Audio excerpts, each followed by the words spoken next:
एजे study नए सोच में एक बार फिर से आप लोग का स्वागत है। आज हम इस वीडियो में चर्चा करेंगे पिछले वाले वीडियो का अगला भाग, जिसमें हम चर्चा किए थे भारतीय संविधान की विशेषता तथा स्रोत के बारे में। उसी भाग को आज हम आगे बढ़ा रहे हैं और इसका पार्ट 2 हम लेकर के आए हैं। इससे पहले एक पार्ट हमने करीब 20 मिनट का वीडियो अपलोड किए थे। यदि आप नहीं देखे हैं वो वीडियो तो सबसे पहले आप वो वीडियो देखें। आई बटन पर आपको इसका लिंक मिल जाएगा। और यदि आप चाहते हैं कि इस पूरे वीडियो का हम पीडीएफ प्राप्त करें तो पीडीएफ लेने के लिए आप जुड़े हमारे टेलीग्राम चैनल एजे स्टडी लाइव से। चलिए दोस्तों, तो हम वीडियो की शुरुआत करते हैं। मेरा नाम हुआ अजय कुमार। इस वीडियो की शुरुआत में सबसे पहले हम चर्चा करेंगे कि आज के टॉपिक में हम क्या क्या बातें चर्चा करने वाले हैं। तो सबसे पहले हम चर्चा करेंगे आप लोग के बीच संविधान सभा में महिलाओं की संख्या को लेकर चर्चा करेंगे और कौन कौन से महिलाएं संविधान सभा में शामिल थे उन सभी का हम चर्चा करेंगे। इसके बाद हम चर्चा करेंगे संविधान की प्रमुख विशेषताएं। इसके साथ ही ग्रहण किए गए स्रोतों का हम विवरण इस वीडियो में हम लेकर के आए हैं। चलिए तो हम शुरुआत कर लेते हैं सबसे पहले कि संविधान सभा में कुल अगर महिलाओं की हम बात करें तो कुल महिलाओं की संख्या इसमें कितना था, तो 15 थी। टोटल महिलाओं की संख्या जो संविधान सभा में संविधान निर्माण क्रम में जो बैठे हुए थे वो टोटल महिलाओं की संख्या कितनी थी, तो 15 थे। चलिए हम उनकी बारी बारी से सभी नामों को हम जानते हैं कि कौन कौन महिलाएं शामिल थी, जिसमें पहला अंबु स्वामीनाथन, दूसरा दक्षियानी बेलायुधन, तीसरा थे बेगम एजाज रसूल, दुगाई देशमुख, हंसा मेहता, कमला चौधरी के साथ साथ शामिल थे लीला रॉय, मालती चौधरी, पूर्णिमा बनर्जी, राजकुमारी अमृत कौर, रेणुका रॉय, सरोजनी नायडू, सुचेता कृपलानी, विजय लक्ष्मी पंडित के साथ साथ एने मस्करीनी शामिल थे। मतलब टोटल जो है 15 महिलाएं संविधान सभा में शामिल थे। आगे हम चर्चा कर लेते हैं कि संविधान की प्रमुख विशेषताएं। यहां से एग्जाम में प्रश्न बन जाता है, तो हम संविधान सभाएं की जो है प्रमुख विशेषताओं को लेकर के आए हैं, जिसमें भारत का संविधान विश्व का सबसे लंबा लिखित संविधान है। भारत का जो संविधान है वो विश्व का सबसे लंबा लिखित संविधान है।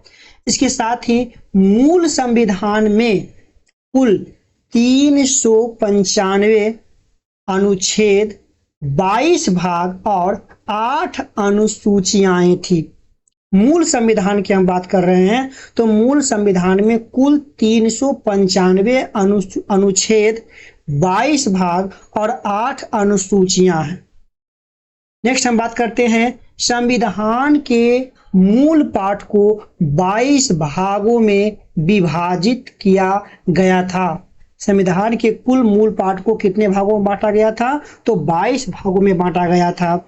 आइए जानते हैं इनमें अब तक 4 अतिरिक्त भाग, 4 क मूल कर्तव्य 42वें संविधान संशोधन अधिनियम 1976 द्वारा, 14 क अधिकरण 42वें संविधान संशोधन 1976 द्वारा, 19 का क नगरपालिका 74वें संविधान संशोधन 1992 द्वारा, 9 ख सहकारी समितियां 57वें संविधान संशोधन अधिनियम 2011 द्वारा जोड़े गए, जबकि भाग 7 पहली अनुसूची के भाग ख के राज्य के एकमात्र अनुच्छेद 338 को 7वें संविधान संशोधन अधिनियम 1956 से निरसित कर दिया गया था। अतः अब कुल भागों की संख्या 25 है, तथापि इसे 22 भागों में ही विभाजित माना जाता है। वर्तमान भारतीय संविधान में भाग 22 हैं और 395 अनुच्छेद तथा 12 अनुसूचियां शामिल है। इसके साथ ही इसके व्यापक व विस्तृत होने की प्रमुख वजह भारत की भौगोलिक, ऐतिहासिक व कुछ विशेष राज्यों हेतु अन्य महत्वपूर्ण प्रावधान भी शामिल हैं। अब हम बात करते हैं विभिन्न स्रोतों द्वारा लिए गए, मतलब जब भारतीय संविधान का निर्माण हो रहा था तो निर्माण होने से पूर्व करीब लगभग 60 देशों का संविधानकर्ताओं ने अध्ययन किया और उसके स्वरूप अपने भारत देश का संविधान जो है रचा गया। इस दौरान हम विभिन्न स्रोतों से संविधान में कुछ बातें को ग्रहण किया, कुछ आंतरिक स्रोत था, कुछ बाह्य स्रोत था। आइए हम चर्चा करते हैं उन सभी स्रोतों का। संविधान के ढांचे के निर्माण को स्रोतों की दृष्टि से 2 भागों में वर्गीकृत किया गया है। अगर हम जाने, एक है आंतरिक स्रोत और एक आपका है बाह्य स्रोत। संविधान का अधिकांश हिस्सा भारतीय शासन अधिनियम 1935 से अधिगृहीत है। संविधान का अधिकांश शासन भारतीय शासन अधिनियम 1935 से अधिगृहीत है। न्यायपालिका अध्यादेश कैग, CAG, लोक सेवा आयोग, आपात उपबंध व प्रशासनिक विवरण आदि भारत शासन अधिनियम 1935 से लिया गया है। तो 1935 से जितने भी बातें लिए गए वो हम आंतरिक स्रोत में लेकर के चलेंगे। अब हम देखिए चलते हैं कि जो भारतीय संविधान में जो बाहर से ग्रहण किए गए हैं उन स्रोतों का विवरण हम एक तालिका के द्वारा देखते हैं। सबसे पहले हम यहाँ पर चर्चा कर लेते हैं ब्रिटेन का। ब्रिटेन में क्या है कि संसदीय शासन प्रणाली ब्रिटेन से लिया गया है, के साथ साथ संसदीय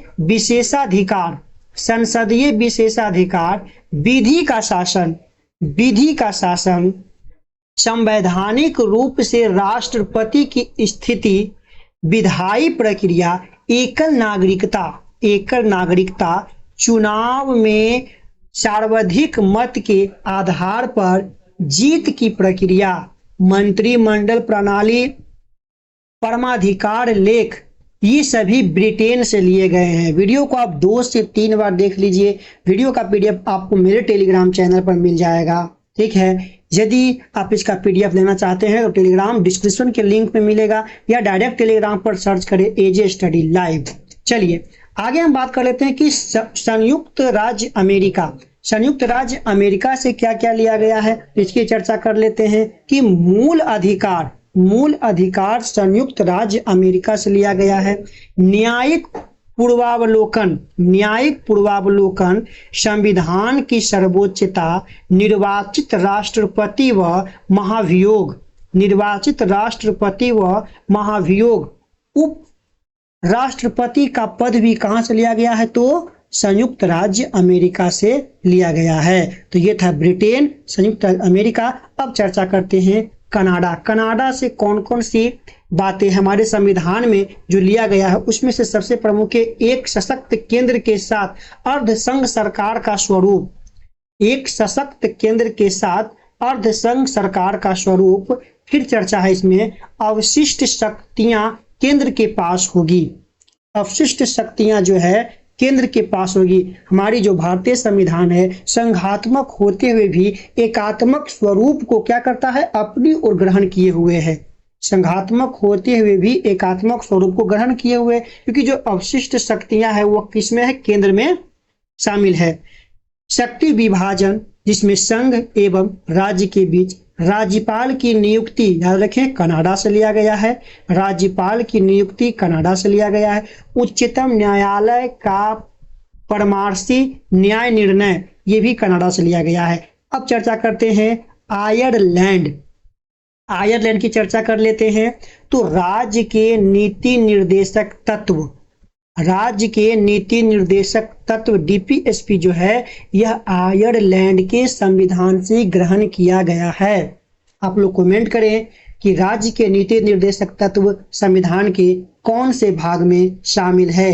जल्द ही हम इस पर भी वीडियो आप लोग के बीच लेकर आने वाले हैं। आगे, राष्ट्रपति द्वारा राज्यसभा में साहित्य, कला, विज्ञान तथा समाज सेवा आदि के क्षेत्र में ख्याति प्राप्त व्यक्तियों का मनोनयन भी आयरलैंड से लिया गया है। आप लोग ये भी कमेंट करें कि राष्ट्रपति द्वारा जो है कितने लोगों को जो है मनोनीत किया जाता है राज्यसभा में। ठीक है, आगे राष्ट्रपति की निर्वाचन संबंधित प्रक्रिया भी जो है आयरलैंड से लिया गया है। इसके साथ साथ दक्षिण अफ्रीका से क्या लिया गया है, तो संविधान संशोधन की प्रक्रिया। संविधान संशोधन की प्रक्रिया की जब हम बात करते हैं तो वे दक्षिण अफ्रीका से लिया गया है। राज्यसभा सदस्यों की निर्वाचन की प्रक्रिया, राज्यसभा सदस्यों की निर्वाचन की प्रक्रिया, ये भी आपका दक्षिण अफ्रीका से लिया गया है। एक बार हम फिर से इसको पढ़ना चाहेंगे ताकि आपको याद हो जाए। सबसे पहले हम चर्चा करते हैं ब्रिटेन की, तो ब्रिटेन से क्या लिया गया है, संसदीय शासन प्रणाली, फिर संसदीय विशेषाधिकार, फिर विधि का शासन। विधि का शासन ब्रिटेन से लिया गया है। फिर संवैधानिक रूप से राष्ट्रपति की स्थिति भी जो है ब्रिटेन से ही लिया गया है, संवैधानिक रूप से। ठीक है, ब्रिटेन से ही लिया गया है। फिर विधायी प्रक्रिया ब्रिटेन से लिया गया है। एकल नागरिकता, वीवीआई पॉइंट है ये, एकल नागरिकता ब्रिटेन से लिया गया है। चुनाव में सर्वाधिक मत के आधार पर जीत की प्रक्रिया जो है ये भी ब्रिटेन से ही ग्रहण किया गया है। फिर मंत्रिमंडल प्रणाली ब्रिटेन से, और परमाधिकार लेख भी ब्रिटेन से लिया गया है। एक बार फिर चर्चा कर लेते हैं संयुक्त राज्य अमेरिका से ग्रहण किए गए पार्ट जो हमारे संविधान में शामिल है। सबसे महत्वपूर्ण भाग मूल अधिकार, फंडामेंटल राइट्स। आपको ये कमेंट करना है कि मूल अधिकार संविधान के किस भाग में और कितने से कितने अनुच्छेद के बीच जो है शामिल है। नेक्स्ट हम बात कर लेते हैं न्यायिक पुनर्विलोकन की प्रक्रिया। संविधान की सर्वोच्चता भी जो है संयुक्त राज्य अमेरिका से लिया गया है। निर्वाचित राष्ट्रपति व महाभियोग, राष्ट्रपति पर जो महाभियोग लगाया जाता है वो भी यूएसए से लिया गया, और उपराष्ट्रपति का पद जो है संयुक्त राज्य अमेरिका से लिया गया है। कनाडा की बात कर लेते हैं। एक सशक्त केंद्र के साथ अर्धसंघीय सरकार का स्वरूप, अवशिष्ट शक्तियां केंद्र के पास, शक्ति विभाजन संघ एवं राज्य के बीच, राज्यपाल की नियुक्ति उपराष्ट्रपति यूएसए से, राज्यपाल की नियुक्ति कनाडा से, उच्चतम न्यायालय का परामर्शी न्याय निर्णय कनाडा से लिया गया है। अब बात कर लेते हैं आयरलैंड से लिए गए भाग। तो राज्य के नीति निर्देशक तत्व डीपीएसपी आयरलैंड से लिया गया है। राष्ट्रपति द्वारा राज्यसभा में साहित्य, कला, विज्ञान तथा समाज सेवा आदि के क्षेत्र में ख्याति प्राप्त व्यक्तियों का मनोनयन जो आयरलैंड से लिया गया है, और राष्ट्रपति के निर्वाचन संबंधित प्रक्रिया भी आयरलैंड से लिया गया है। दक्षिण अफ्रीका से लिया गया है संविधान संशोधन की प्रक्रिया, और राज्यसभा सदस्यों के निर्वाचन की प्रक्रिया दक्षिण अफ्रीका से लिया गया है। आगे हम चर्चा कर लेते हैं कि फ्रांस से क्या लिया गया है। तो फ्रांस से स्वतंत्रता, समता, समानता, बंधुत्व का सिद्धांत, फिर गणतंत्रात्मक व्यवस्था, ये सभी फ्रांस से लिया गया है। स्वतंत्रता, समानता, बंधुत्व का सिद्धांत, गणतंत्रात्मक व्यवस्था, ये फ्रांस के संविधान से ग्रहण किया गया है। नेक्स्ट चर्चा कर लेते हैं ऑस्ट्रेलिया से लिया गया है समवर्ती सूची का प्रावधान।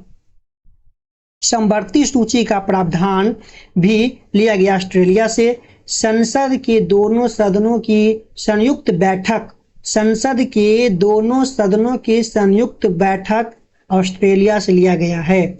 आप लोग कमेंट करें, संसद के जब दोनों सदनों का संयुक्त बैठक होता है तो उसका अध्यक्षीय भार कौन संभालता है, कौन लेता है।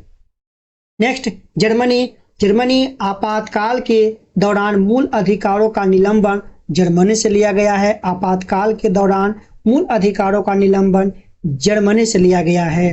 आप लोग ये कमेंट करें कि भारत में आपातकालीन का समय कब था और किस प्रधानमंत्री के समय यह लागू किया गया था।